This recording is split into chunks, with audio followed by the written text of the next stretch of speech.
میں بھی اگر کوئی کمال میں نہیں تو علماء حکمت میں تو ہے نا، کمال والے تو کم ہیں. عاملین کی اس لیے میں آج کل وہ کرتا ہوں کیونکہ ہم پہ بڑے اٹیک ہوتے ہیں اور کسی بزرگ کے کشف سے انجام کا پتہ نہیں چلتا ہے، کیونکہ کسی بزرگ کو اپنے انجام کا پتہ نہیں ہو کسی کے بارے میں کیا بتائے گا. یہ کشف ہی غلط ہے، یہ شریعت کے خلاف.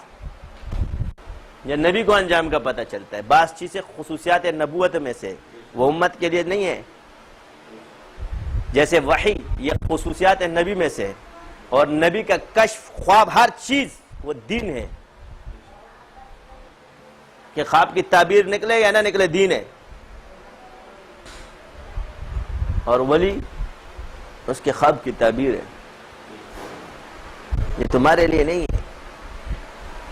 نبی کا خواب شریعت میں حجت ہے جس طرح بھی دیکھے. ولی کا ہر خواب نہیں ہے. یہاں بولے کشف انجام کا ہوتا ہے، اپنے انجام کا پتہ نہیں، دوسرے کو بولتے تم جہنم میں جائے گا، یہ جنت میں جائے گا. یہ تکبر ہے نا، اسی کو تکبر بولتے. اور تکبر کس کو بولتے؟ تیرے عیوب اوروں کو دیکھنے پہ تجھے مجبور. حضرت ابو ذر کو حضور نے فرمایا تیرے اپنے عیوب تجھے غافل نہ کر دے دوسرے کو عیوب کو دیکھ. تو اپنے عیوبوں کو دیکھو، دوسرے کے عیب چھوڑ دو. تو غلطی تو علماء کے، جو علماء فقہ کے نہیں ہے، تصوف والوں نے اپنی کام چھوڑے، ان کو بولا اپنی چیزیں ثابت کرتے. تو یہ جو ترتیب ذکر ہے یہ ثوابی بھی ہے اور نصابی بھی ہے. جو یہ طریقے آپ کہتے ہیں کہ جی یہ 12 تسبیح کیوں ہے، تو یہ ترتیب نصاب ہے. اس کا کیا؟ اس کے ذریعے ذکر کرو 1 سال، اور آپ عام طریقے سے 1 سال ذکر کرو، دودھ کا دودھ پانی کا پانی ہو جائے گا. اور یہ مزے تو شادی شدہ کو پتا ہوتے ہیں، غیر شادی شدہ کو کیا پتا ہوتی ہے؟ عبداللہ کی شادی میں بیگانہ دیوانہ، تم تو خیالی ہے. جیسے وہ ہوتا ہے نا ایک بندے کی شادی ہو رہی ہے خیال میں، یار یہ کمرے میں کیا ہے، سوچ رہا ہوگا وہ ادھر تک کے لیے وہ نیشی. شادی شدہ کو پتا ہوتا ہے کہ کیا کر رہا ہوگا، مگر یہ غیر شادی شدہ بڑا سوچ رہا ہوتا ہے، ایسی دل میں خوش ہو رہا ہوتا ہے. آج موگے موگے کی کرے بھائی کی کرے. سب سے زیادہ خوشی غیر شادی شدہ کو ہوتی ہے شادیوں میں. جب کسی کی شادی ہو رہی ہے دعوت دھما چھوکڑی چمچانے یہ زیادہ جاتے ہیں. کیوں؟ کہ ان کو علم نہیں ہے، شوق ہے. اور جو شادی شدہ ہے وہ کسی کی شادی میں مجبوری سے شریک ہوتا ہے کہ یہ میری شادی میں شریک ہوا ہے. اور جو غیر شادی شدہ تھا وہ شوق سے شریک ہوتا ہے. تو اسی طرح پرانی بیگم تو ایسی بھی اماں بن جاتی ہے، سیکھنے کے بعد تو بندہ مجبوری سے ہی کام کرتا ہے. جیسے ہمارے ہیں تو پرانے کی مجبوری اچھی ہے اور نئے کا شوق اچھا ہے. تو ہمارے ہاں علاج اور معالجہ شوق سے نہیں کیا جاتا، مجبوری سے اب ہو رہا ہے. جب اجازت دیتے نا 10 دن تسبیح گھماتے ہیں، جب دبا دب جو اٹیک ہونا شروع ہو جاتا ہے پھر سب کی تسبیح جیب میں ہو جاتی ہے. پکور کے میں بچی نہ جوڑا چاہیے، بیگم بیمار ہو گئی، یہاں سے جن جاتا ہے ادھر سے نکل جاتا ہے. پہلے تیرے پہ جن کیوں نہیں آ رہا تھا؟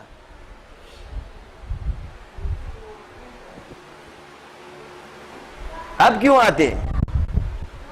وہ ایک نے بولا دیوبند پہ خطرہ کہہ دے، نور زمان جب سے آیا جنات کو لے کر آیا.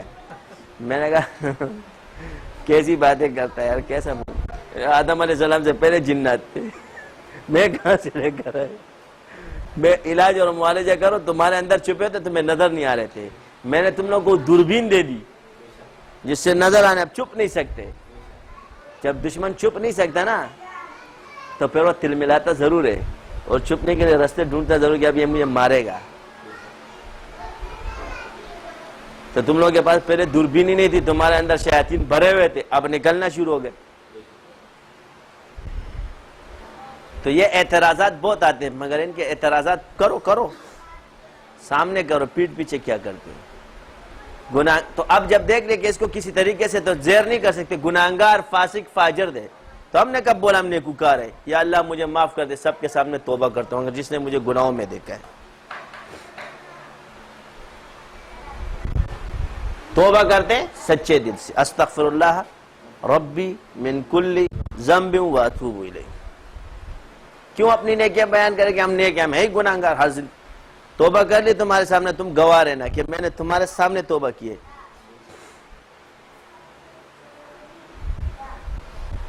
یہ اس گناہ پہ توبہ کر رہا ہوں جو میں نے کی ہے، اور خیالی گناہوں پہ توبہ نہیں کرتا، کیونکہ اب میں تیرے خیال میں آ گیا ہوں، تو تیرے خیال میں آنے پر بھی میں تجھ سے معافی مانگتا ہوں، کیونکہ تجھے اس خیال میں آنے سے تکلیف ہوئی ہے۔ تجھ سے مانگیں گے، اللہ کے یہاں جرم توڑی ہے، تیرے یہاں جرم ہو گیا۔ میرے بارے میں زیادہ مت سوچو تو میں ننگا نظر نہیں آؤں گا۔ صبح اٹھتے ہو نورزمان کے ایپ ڈھونڈوں، تو ایپ جب تو میرے ڈھونڈے گا تو میں تیرے کو برہانہ ہی نہیں نظر آؤں گا، کپڑوں میں نظر تھوڑی آؤں گا، کبھی ڈھول بجاتا ہوا نظر آؤں گا، کبھی کیا نظر آؤں گا۔ میں کوئی ہوتا ہے کہ شیطان میری شکل میں نہیں آ سکتا ہے۔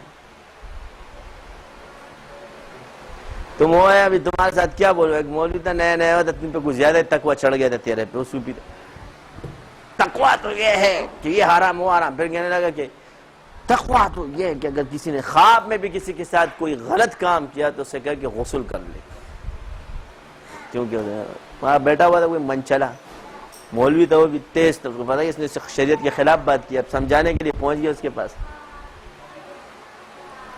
کہا مولوی صاحب اپنی بیگم سے کہے کہ جو ہے نا غسل کر لو، اور بس وہی ان کے ساتھ بھی ایسا ہونا چاہیے۔ تو اب برداشت تو کرو نا بھائی، غسل کر لو۔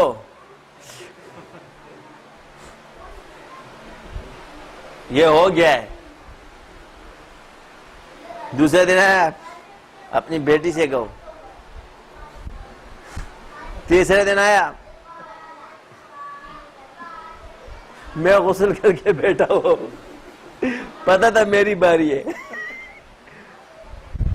کہہ رہا تو میرے پیچھے پڑ گیا۔ تو جو ایسے مسئلے کرتے ہیں پھر خود پستے ہیں۔ پھر حیرت کی بات یہ مولوی اصول بھول جاتے ہیں۔ فلانے عورت نے زنا کیا ہے، کہہ رہا حضرت اس کے پیچھے سب باتیں کرتے ہیں۔ میں نے کہا تو مفتی ہے، تیرے پاس ثبوت ہے، گواہ ہے؟ کہہ رہا نہیں۔ میں نے کہا تو گناہگار ہو گیا، تہمت لگا دی تو نے، گناہ تو کر رہا ہے، تو کبیرہ میں مبتلا ہو گیا۔ وہ تو پھر بھی پتہ نہیں اس کا صغیرہ ہے کہ نہیں، تم نے دیکھا نہیں، اپنی آنکھوں سے دیکھا ہے۔ ایک بندہ اگر کسی کو موبائل دے دے سے زنا ثابت نہیں ہوتا ہے۔ پھر سوچنے لگے ادھر تو ہم نے سوچا نہیں، میں کہاں سوچے گا، تم لوگوں سے گناہ تھوڑی ہوتے، تم تو معصومین بنے ہوئے ہو، تم جو کام کرتے ہو اس کو گناہ تھوڑی سمجھتے ہو۔ اس کا موبائل تم کو گناہ نظر آ گیا، اور تم نے جو اتنی بڑی تہمت سب نے گاؤں والوں نے مل کے لگائی، یہ گناہ تم لوگوں کو نظر نہیں آیا؟ اور ادھر کشف میں نہیں دیکھا جائے گا کہ یہ زنا کرتا ہے کہ نہیں کرتا ہے، ادھر گواہ دیکھے جائیں گے، اور اگر اس میں دعویٰ بھی کرے وہ لڑکی 4 گواہ لائے گی۔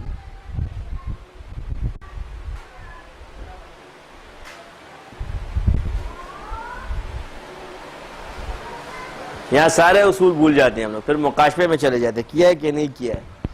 یہ ہے علم کا غلط استعمال، کشف کا غلط استعمال۔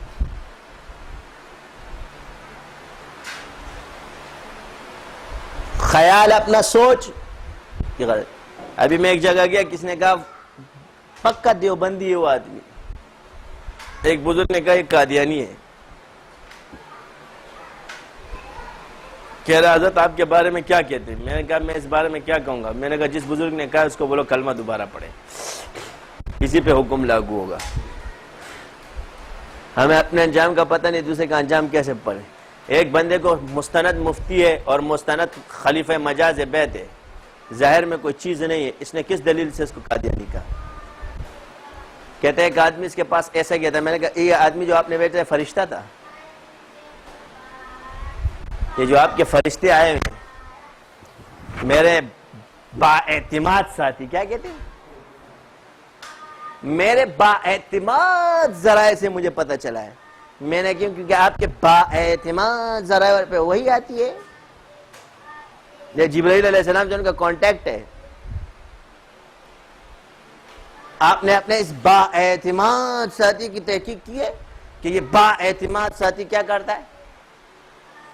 میں نے کہا جو 2 مسلمانوں کو لڑاتا ہے یہ بے اعتماد ہے۔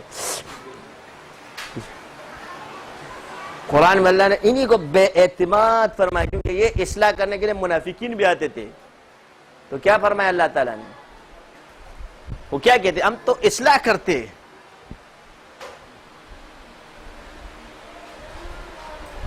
فساد نہیں پھیلا رہے. لیکن اللہ نے کیا فرمایا؟ سب سے بڑے فسادی یہی ہے، دوسروں کے عیوبوں کو دیکھنے والا سب سے زیادہ عیبدار ہے.